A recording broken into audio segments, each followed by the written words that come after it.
Mi nombre es Carmen. Tengo 73 años y hoy voy a contar un secreto que cargo hace 4 décadas. Un secreto que casi destruyó a mi familia, que me hizo mentirle a mi propio marido hasta el día de su muerte y que aún hoy me hace despertar en medio de la madrugada con el corazón acelerado. Ustedes me van a juzgar, lo sé, pero ya no aguanto cargar esto sola. Suscríbanse a este canal y activen las notificaciones para ser avisados siempre que un nuevo video salga al aire. Así como yo, muchas otras personas están creando valor para abrir el corazón y contar secretos que quedaron guardados por años. Y tener a alguien para escuchar estas historias es algo muy importante para nosotros. Todo comenzó en 1983, aquí en Guadalajara, en el barrio de San Juan de Dios, donde nací y me crié. Yo tenía 32 años en esa época, casada con Ernesto hacía 15 años y madre de 3 hijos, María, de 14 años, Diego, de 12, y mi menor, Alejandro, que acababa de cumplir 10 años. Ernesto era mecánico, un hombre de pocas palabras, pero de puños firmes, hijo de una familia tradicional de Jalisco, criado con esos valores que nuestros padres y abuelos siempre nos enseñaron. Para él, hombre era hombre y mujer era mujer. No había término medio, no había discusión. Así era como funcionaban las cosas en nuestra casa y así tenía que ser. Alejandro siempre fue diferente de los otros niños. Desde pequeño, él prefería jugar con las muñecas de María que correr detrás de una pelota con Diego. Le gustaba ayudar en la cocina, arreglar flores en el jardín y tenía una sensibilidad que yo nunca había visto en ningún otro niño de la familia. Ernesto siempre decía que era cosa de niños, que pronto pasaría cuando creciera un poco más. Pero yo, como madre, sabía que había algo diferente ahí. Una madre siempre sabe, aun cuando no quiere admitirlo. Era la forma como él miraba a los otros niños en la escuela, era la manera como se sentía incómodo cuando el padre hablaba sobre novias y matrimonio. Era algo que yo sentía en el pecho, pero que empujaba muy lejos de mis pensamientos. En 1983, cuando Alejandro cumplió 10 años, las cosas comenzaron a hacerse más evidentes. Él comenzó a hacer amistad con un niño de la escuela, Javier, hijo del señor Raúl, que tenía un taller de costura ahí cerca de la iglesia de San José. Alejandro pasaba las tardes enteras en la casa de Javier y cuando yo le preguntaba qué hacían, él decía que estudiaban, que hacían tarea. Un día decidí pasar por la casa del señor Raúl para buscar a Alejandro más temprano. Toqué la puerta y la esposa de él, doña Esperanza, me recibió con una sonrisa medio sin gracia. Ella me llevó hasta el patio de atrás y ahí estaban los 2 niños, no estudiando, no haciendo tarea, estaban jugando a la casita y mi hijo estaba usando un vestido viejo de la hija del señor Raúl. Mi corazón se detuvo, no por el juego en sí, sino por la mirada de doña Esperanza.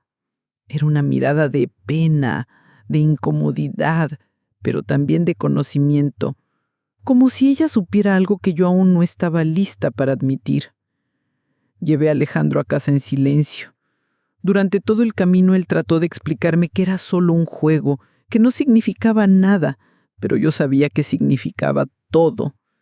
Llegando a casa, hice que me prometiera que no le contaría nada al padre, y él aceptó, con los ojos llenos de lágrimas. A Alejandro no le gustaba jugar fútbol con los otros niños del barrio. Cuando Ernesto trataba de enseñarle a cambiar el aceite del carro, él se mareaba con el olor de la grasa. Y hubo una vez que lo encontré mirando a un muchacho mayor que pasaba por la calle, con esa misma mirada que yo veía en mis hijas cuando miraban a los muchachos guapos de la escuela. Fue ahí que yo comencé a entrar en desesperación. No por mi hijo, sino por lo que yo sabía que pasaría cuando Ernesto se diera cuenta. Y él se iba a dar cuenta, tarde o temprano. Mi marido No era tonto, solo era terco, y terco de una forma que podía ser muy peligrosa. En diciembre de 1983 pasó el primer gran clímax de nuestra historia. Alejandro acababa de cumplir 11 años y Ernesto decidió regalarle una bicicleta nueva, de esas bien masculinas, toda negra, con manillar alto. La idea era enseñarle al niño a andar en bicicleta como un hombre de verdad, dijo él. El domingo por la mañana, Ernesto despertó animado. Llamó a Alejandro y los dos salieron al patio. Yo me quedé observando desde la ventana de la cocina, rezando para que todo saliera bien. Al principio parecía que iba a salir bien. Alejandro estaba intentando, esforzándose para agradar al padre. Pero después de media hora él comenzó a cansarse, a frustrarse. Fue cuando Ernesto comenzó a perder la paciencia. Él le gritaba al niño, decía que no se estaba esforzando lo suficiente, que parecía una niña con miedo de lastimarse. Y Alejandro, pobrecito, estaba haciendo lo mejor que podía.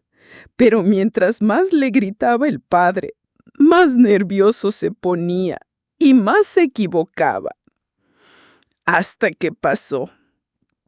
Alejandro se cayó de la bicicleta, se raspó la rodilla y comenzó a llorar. No era un llanto de dolor, era un llanto de frustración, de miedo, de no poder ser lo que el padre quería que fuera. Y Ernesto explotó. Él agarró al niño del brazo, lo jaló hacia arriba y gritó algo que aún hoy me eriza la piel.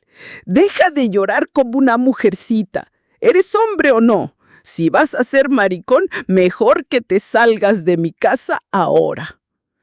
Alejandro dejó de llorar de inmediato. No porque dejó de sentir dolor, sino porque el miedo fue mayor. Él miró al padre con esos ojos grandes, asustados, y después me miró a mí en la ventana. Era una mirada de socorro, de desesperación. Yo no aguanté. Salí corriendo de la cocina. Fui hasta el patio y me puse entre mi marido y mi hijo.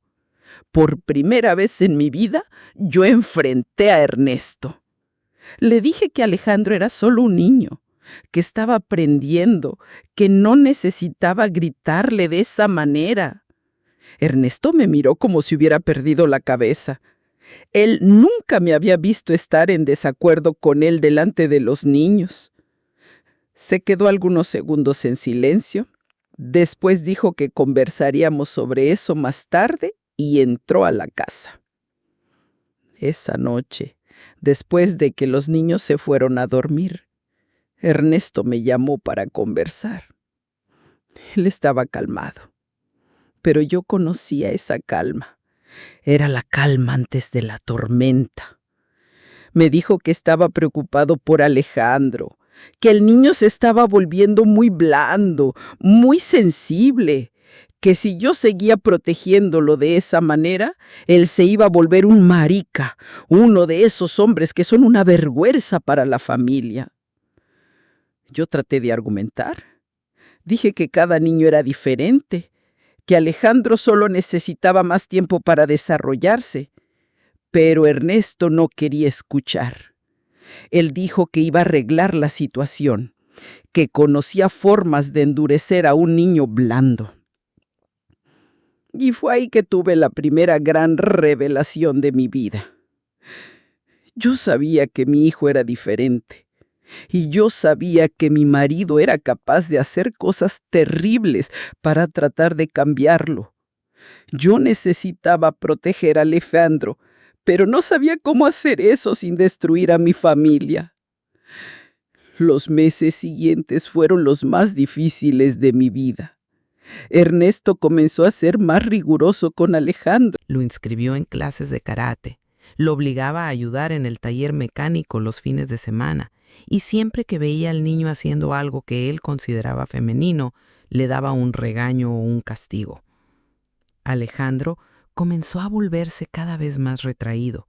Dejó de jugar con Javier, dejó de ayudarme en la cocina, y cuando estaba en casa, se quedaba encerrado en el cuarto, callado, como si estuviera tratando de volverse invisible. Fue en marzo de 1984 que pasó el segundo gran clímax. Alejandro tenía 11 años, casi 12, y yo me di cuenta de que él estaba comenzando a desarrollar algunos signos de la adolescencia. Vellos en la cara, voz comenzando a cambiar, esas cosas. Un día, yo estaba arreglando su cuarto, cambiando las sábanas, cuando encontré una revista escondida debajo del colchón. Mi primer pensamiento fue, gracias a Dios, él está interesado en mujeres. Pero cuando abrí la revista, no eran mujeres, eran hombres. Hombres sin camisa, en poses que dejaban claro cuál era el interés de mi hijo. Mi mundo se desplomó. No porque no lo supiera, en el fondo siempre lo supe, pero porque ahora tenía la confirmación. Mi hijo de 11 años ya sabía quién era, y yo sabía que eso iba a destruir a nuestra familia. Me quedé sentada en su cama por casi una hora, con esa revista en las manos, tratando de decidir qué hacer. ¿Quemar la revista y fingir que nunca la había encontrado? ¿Confrontar a Alejandro? ¿Contarle a Ernesto y rezar para que tuviera compasión? Al final, elegí una cuarta opción. Guardé la revista de vuelta en el lugar donde la encontré y decidí tener una conversación franca con mi hijo. Esa noche, después de que todos se fueron a dormir, yo llamé a Alejandro a la cocina. Él vino con esa mirada asustada que se había vuelto común en los últimos meses. Yo hice chocolate caliente para los dos, me senté a su lado en la mesa y dije algo que nunca pensé que iba a tener valor de decir. Mijito, yo sé quién eres y quiero que sepas que te amo igual. Alejandro comenzó a llorar. No era el llanto de frustración o miedo que yo estaba acostumbrada a ver. Era un llanto de alivio, como si un peso inmenso hubiera salido de sus hombros. Me abrazó y dijo que tenía miedo, que no sabía qué hacer, que no quería decepcionar a la familia. Yo le dije que nunca me iba a decepcionar, que él era mi hijo y siempre lo sería. Pero también le dije que necesitábamos ser muy cuidadosos, que el padre no podía saber, por lo menos no todavía, que las personas de nuestra comunidad no iban a entender, que necesitábamos proteger nuestro secreto hasta encontrar una forma de lidiar con la situación. Así fue como comenzó nuestra conspiración silenciosa. Alejandro y yo, madre e hijo, guardando un secreto que podía explotar a nuestra familia en cualquier momento. Durante los 2 años siguientes desarrollamos una rutina. Alejandro hacía lo que el padre esperaba de él cuando Ernesto estaba cerca. Participaba en las clases de karate, ayudaba en el taller, fingía interés en deportes y muchachas, pero cuando estábamos solos, él podía ser él mismo. Podía contarme sobre los muchachos que le gustaban en la escuela, podía llorar cuando estaba triste, podía ser sensible sin miedo de ser castigado. Era agotador para los dos. Alejandro estaba viviendo una doble vida y yo le estaba mintiendo a mi marido todos los días, pero parecía que era la única forma de mantener unida a nuestra familia. En 1986, cuando Alejandro cumplió 13 años, las cosas se volvieron más complicadas. Él estaba creciendo, volviéndose más difícil ocultar quién realmente era, y Ernesto se estaba volviendo más sospechoso. Una noche, en la cena, Ernesto comenzó a hacer preguntas sobre las amigas de Alejandro. Quería saber si él tenía alguna noviecita, si estaba interesado en alguna muchacha de la escuela. Alejandro se puso rojo, tartamudeó algunas respuestas vagas y Ernesto se dio cuenta de que algo estaba mal. Después de la cena, mi marido me llamó para conversar. Él dijo que estaba preocupado, que Alejandro no parecía normal para un niño de su edad, que tal vez necesitáramos buscar ayuda profesional, llevarlo a conversar con el padre de la iglesia o incluso con un médico. Yo sabía lo que eso significaba. En nuestra comunidad, en nuestra época, Ayuda profesional para un niño como Alejandro podía significar internación en algún lugar terrible, tratamientos que hoy sabemos que son crueles e inútiles, o incluso violencia física para tratar de curarlo. Fue ahí que tomé la decisión más difícil de mi vida. Le dije a Ernesto que tal vez fuera mejor mandar a Alejandro a pasar un tiempo con mi hermana Dolores, que vivía en la Ciudad de México. Dije que ahí él tendría más oportunidades de estudio, que podía conocer otros tipos de personas, que tal vez un ambiente diferente fuera bueno para que él se desarrollara. A Ernesto le gustó la idea. Él pensó que tal vez el problema fuera realmente el ambiente pequeño de Guadalajara, que en la ciudad grande Alejandro iba a aprender a ser más hombre, más independiente. Lo que Ernesto no sabía era que mi hermana Dolores era diferente de nosotros.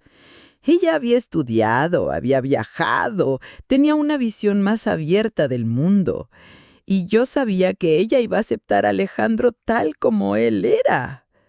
En julio de 1986, despedí a mi hijo de 13 años en la terminal de autobuses de Guadalajara.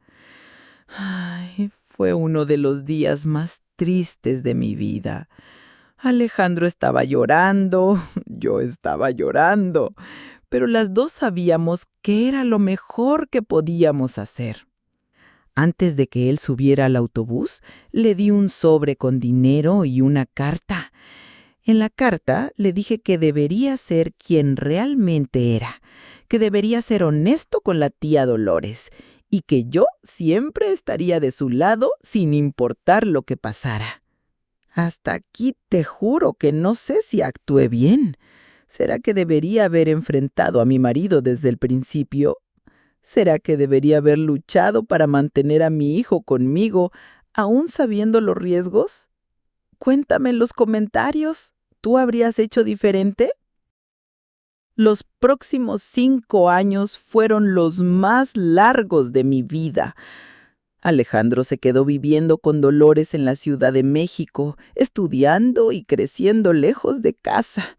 Él me escribía cartas todas las semanas, contándome sobre la escuela, sobre los amigos, sobre cómo se estaba sintiendo. Dolores también me escribía, contándome cómo se estaba desarrollando Alejandro. Ella me dijo que él era un niño brillante, sensible, artístico, que tenía talento para la música y para la literatura, y que sí, él estaba descubriendo quién era, pero de una forma saludable, sin miedo, sin vergüenza. Ernesto, por su parte, parecía satisfecho con la decisión. Él decía que la distancia le estaba haciendo bien al niño, que en las cartas Alejandro parecía más maduro o más enfocado en los estudios. Lo que él no sabía era que yo censuraba las cartas antes de mostrárselas, quitando cualquier cosa que pudiera despertar sospechas. En 1999, cuando Alejandro cumplió 16 años, él me llamó para dar una noticia que cambió todo. Dijo que había conocido a un muchacho, que estaba enamorado y que quería presentármelo. Dijo que se llamaba Fernando, que tenía 18 años, que estudiaba arquitectura y que los dos estaban saliendo hacía 6 meses. Yo me puse feliz por él, pero también aterrorizada. Alejandro estaba creciendo, se estaba volviendo un hombre y pronto ya no iba a poder ocultar quién era. Y yo sabía que un día tendría que enfrentar la verdad con Ernesto. Ese día llegó más temprano de lo que esperaba. En diciembre de 1990, Alejandro vino a pasar la Navidad con nosotros. Él tenía 17 años, casi 18, un muchacho guapo, inteligente, educado. Ernesto se sintió orgulloso de ver cómo se había desarrollado el hijo en los años que pasó fuera. Pero yo me di cuenta que Alejandro estaba diferente. Él estaba más confiado, más seguro de sí mismo y también estaba más impaciente con la necesidad de fingir ser alguien que no era. En la víspera de Navidad, Durante la cena, Ernesto comenzó otra vez con las preguntas sobre novias. Quería saber si Alejandro había conocido a alguna muchacha bonita en la ciudad grande, si estaba pensando en casarse pronto, esas cosas. Alejandro me miró y yo vi en esa mirada que él estaba cansado de mentir. Él tenía 17 años, estaba casi volviéndose adulto y ya no quería vivir una vida falsa. Y fue ahí que pasó. Alejandro respiró profundo y dijo: «Papá, necesito contarle algo. Yo tengo un novio, se llama Fernando y estoy muy feliz con él». El silencio en la mesa fue ensordecedor. María y Diego dejaron de comer y se quedaron mirando al padre, esperando la reacción. Yo sentí que mi corazón dejó de latir. Ernesto se quedó algunos segundos en silencio, como si estuviera procesando lo que había escuchado. Después, lentamente puso el tenedor en el plato, se limpió la boca con la servilleta y miró a Alejandro con una expresión que yo nunca había visto antes. «Repite lo que acabas de decir», dijo él con una voz muy baja, muy controlada. Alejandro no retrocedió. Él miró directo a los ojos del padre y repitió: «Soy gay, papá, y tengo un novio». Lo que pasó después fue peor de lo que imaginaba. Ernesto se levantó de la mesa con tanta fuerza que la silla se cayó hacia atrás. Él señaló con el dedo a Alejandro y gritó cosas horribles, palabras que no voy a repetir aquí. Dijo que no tenía un hijo gay, que Alejandro estaba muerto para él, que debería agarrar sus cosas e irse de su casa inmediatamente. Alejandro comenzó a llorar, pero no de miedo esta vez. Era un llanto de decepción, de tristeza por ver que el padre no podía amarlo por lo que realmente era. Y fue ahí que tomé la segunda decisión más difícil de mi vida. Yo me levanté de la mesa, fui hasta Alejandro, puse mi brazo alrededor de él y le dije a Ernesto: «Si expulsas a mi hijo de esta casa, me vas a tener que expulsar a mí también». Ernesto me miró como si hubiera perdido la cabeza completamente. Él me gritó, dijo que yo había echado a perder al niño, que era mi culpa que Alejandro se hubiera vuelto así. Dijo que tenía que elegir: o me quedaba de su lado como una esposa de verdad, o me salía de su casa junto con mi hijo desviado. Yo miré a Alejandro, que me estaba mirando con una mezcla de gratitud y terror. Miré a María y Diego, que estaban asustados, sin entender bien lo que estaba pasando. Y miré a Ernesto, el hombre con quien había vivido por más de 20 años, el padre de mis hijos. Y yo elegí a mi hijo. «Ernesto», le dije, con una calma que no sabía qué tenía, «Alejandro es nuestro hijo. Él no eligió ser así, nació así. Y si tú no puedes amar a tu propio hijo por lo que es, entonces el problema no es de él, es tuyo». Ernesto se puso fuera de sí. Él comenzó a gritar aún más fuerte, a romper platos, a hacer un escándalo. Los vecinos deben haber escuchado todo. En medio de la confusión, él agarró una maleta, puso algunas ropas adentro y dijo que iba a pasar la noche en la casa de su hermano, que cuando regresara quería a Alejandro fuera de casa. Después de que él se fue, cerrando la puerta de un portazo, nos quedamos ahí en la cocina, los cuatro, en medio de los pedazos de loza rota y los restos de la cena de Navidad. María, que en esa época tenía 21 años, fue la primera en hablar. Ella abrazó a Alejandro y dijo que no importaba si él era gay o no, él seguía siendo su hermano. Diego, que tenía 19, tardó un poco más, pero al final también abrazó a Alejandro y dijo que lo apoyaba. Esa noche ninguno de nosotros durmió. Nos quedamos en la sala, conversando, llorando, tratando de entender lo que iba a pasar con nuestra familia. Al día siguiente, Ernesto regresó, pero él no estaba solo. Trajo a su hermano, al cuñado y al padre de nuestra iglesia. Vinieron para hacer una intervención, para tratar de convencer a Alejandro de que se arrepintiera de sus pecados y buscara ayuda espiritual. Alejandro los escuchó con paciencia, pero al final dijo que no iba a cambiar quién era para agradar a nadie, que respetaba la religión de ellos, pero que también esperaba ser respetado. El padre dijo que Alejandro estaba perdido, que necesitaba oración y penitencia. El hermano de Ernesto dijo que en su familia no había lugar para gente así, y Ernesto dijo que le daba 24 horas para que Alejandro se fuera de su casa. Fue la última conversación que mi marido tuvo con mi hijo. Alejandro regresó a la Ciudad de México al día siguiente. Yo lo llevé a la terminal y esta vez yo sabía que tal vez fuera la última vez que él pisaría Guadalajara por mucho tiempo. En la despedida, él me agradeció por haber estado de su lado. Dijo que sabía lo difícil que había sido para mí, que entendía si yo quería quedarme con el padre para mantener unida a la familia, pero yo le dije que una familia que no acepta a todos sus miembros no es una familia de verdad. Los años siguientes fueron muy difíciles.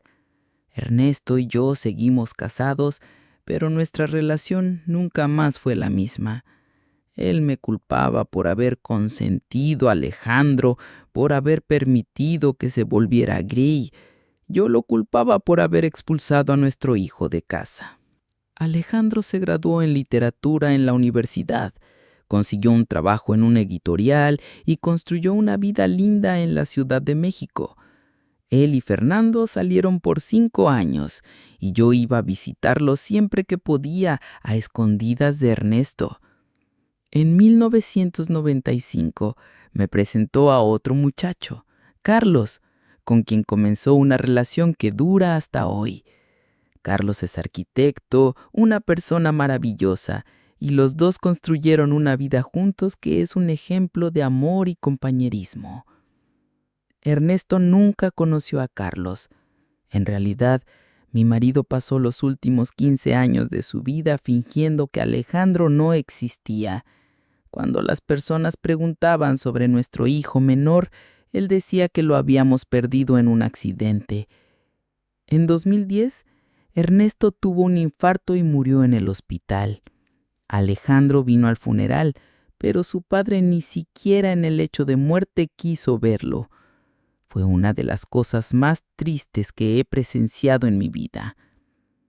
Ahora ustedes deben estar pensando que esta es una historia triste sobre prejuicio y falta de aceptación, y realmente lo es.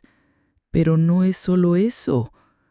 El secreto que cargo hace 40 años no es solo sobre mi hijo ser gay, es sobre un descubrimiento que hice después de la muerte de Ernesto, cuando estaba arreglando sus cosas. Encontré una caja de zapatos en el fondo del armario, llena de cartas antiguas. Pensé que eran cartas de familia, recuerdos de sus padres, pero cuando comencé a leer, eran cartas de amor, cartas que Ernesto había recibido en los años 1960, antes de casarme conmigo. Cartas firmadas por un hombre llamado Roberto, que hablaba sobre los momentos íntimos que habían compartido, sobre los planes que hacían de fugarse juntos, sobre lo difícil que era ocultar el amor que sentían el uno por el otro. La última carta era de 1968, 2 meses antes de que Ernesto me pidiera matrimonio. Roberto decía que entendía la decisión de Ernesto de casarse conmigo, que sabía que él necesitaba seguir las expectativas de la familia y de la sociedad, pero que nunca iba a olvidar el amor que habían vivido. Mi marido, el hombre que expulsó a nuestro hijo de casa por ser gay, Había sido gay toda la vida. Él se casó conmigo, tuvo hijos conmigo, construyó una familia conmigo, todo para ocultar quién realmente era. Y cuando vio en Alejandro la misma verdad que él había pasado toda la vida negando, no pudo soportarlo. Ernesto no odiaba a Alejandro por ser gay. Ernesto se odiaba a sí mismo por ser gay y no haber tenido valor de asumirlo. Mi hijo pagó el precio por la cobardía de su propio padre. Durante todos estos años, yo pensé que había protegido a mi hijo de un padre prejuicioso y violento. Pero en verdad, yo estaba protegiendo a mi hijo de un padre que estaba destruido por su propia negación. Si yo hubiera descubierto esto antes, si hubiera conocido la verdad sobre Ernesto, tal vez las cosas habrían sido diferentes. Tal vez yo podría haber ayudado a mi marido a aceptar quién era, y así él podría haber aceptado a nuestro hijo también. Pero ahora es demasiado tarde. Ernesto murió llevándose su secreto, y Alejandro creció pensando que el padre lo rechazaba por odio, cuando en verdad era por miedo y vergüenza. Hoy, a los 73 años, veo a mi hijo feliz, realizado, casado hace casi 30 años con Carlos. Ellos tienen una vida linda, llena de amor y respeto mutuo. Alejandro se volvió un escritor reconocido, publicó varios libros y es respetado en la comunidad literaria mexicana. Pero yo sé que él todavía carga el dolor del rechazo del padre. Y yo cargo la culpa de no haber logrado unir a mi familia, de no haber descubierto a tiempo que todos nosotros estábamos luchando contra los mismos demonios. El secreto que cargo hace 40 años es que a veces proteger a quienes amamos significa mentir, ocultar, fingir, y que a veces descubrimos la verdad demasiado tarde para que haga alguna diferencia. Alejandro no sabe sobre las cartas que encontré. Nunca le conté, y probablemente nunca le voy a contar. Algunos secretos son demasiado pesados para ser compartidos, aun con quien más amamos. Pero ustedes, que me escucharon hasta aquí, ahora saben que el amor no siempre es suficiente para superar el miedo. Saben que a veces las personas más prejuiciosas son aquellas que más se odian a sí mismas.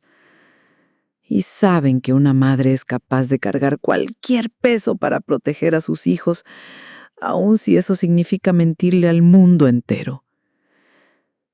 Esta es mi historia. Esta es mi verdad. Y este es el secreto.